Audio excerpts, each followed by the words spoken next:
La semaine dernière, il y a eu les explosions à Beyrouth, donc hmm,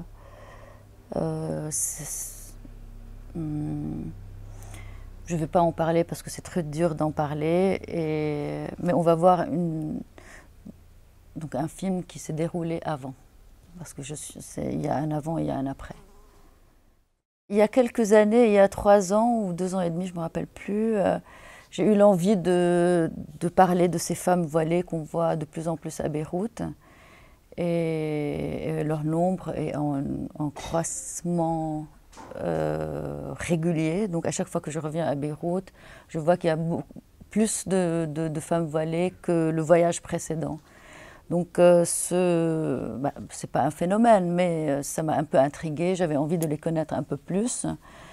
Et donc j'ai commencé à faire une petite recherche. Je me suis dit peut-être un documentaire sur plusieurs personnages de femmes voilées, mais je voulais surtout des femmes voilées que elles ont pris la décision de se voiler. Donc je n'étais pas intéressée par la femme voilée qui était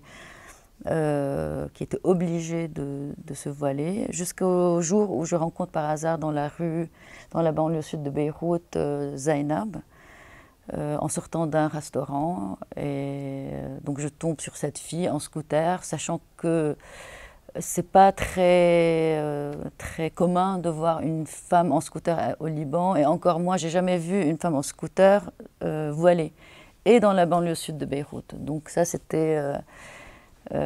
m'a intriguée, je lui ai tout de suite couru après.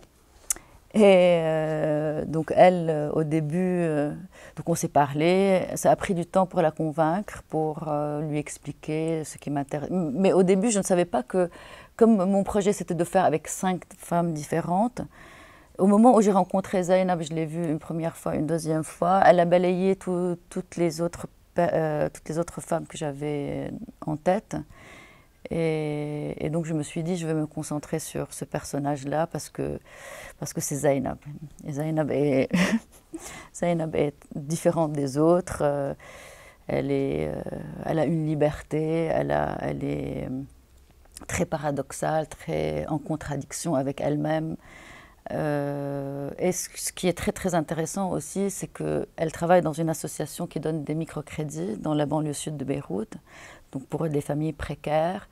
Et ce qui m'a intéressée aussi, c'est son travail. Donc c'est à travers Zainab, je vais aussi découvrir une Beyrouth, une partie de Beyrouth qu'on ne connaît pas, c'est pas qu'on ne connaît pas, mais qui n'est pas exposée ni dans le cinéma, cette jeunesse qu'on connaît mal et pour laquelle on a des préjugés.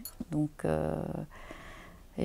c'était une aventure d'être avec Zainab sur son scooter derrière elle et de la filmer, de la suivre dans sa vie familiale, professionnelle bien sûr, et amoureuse.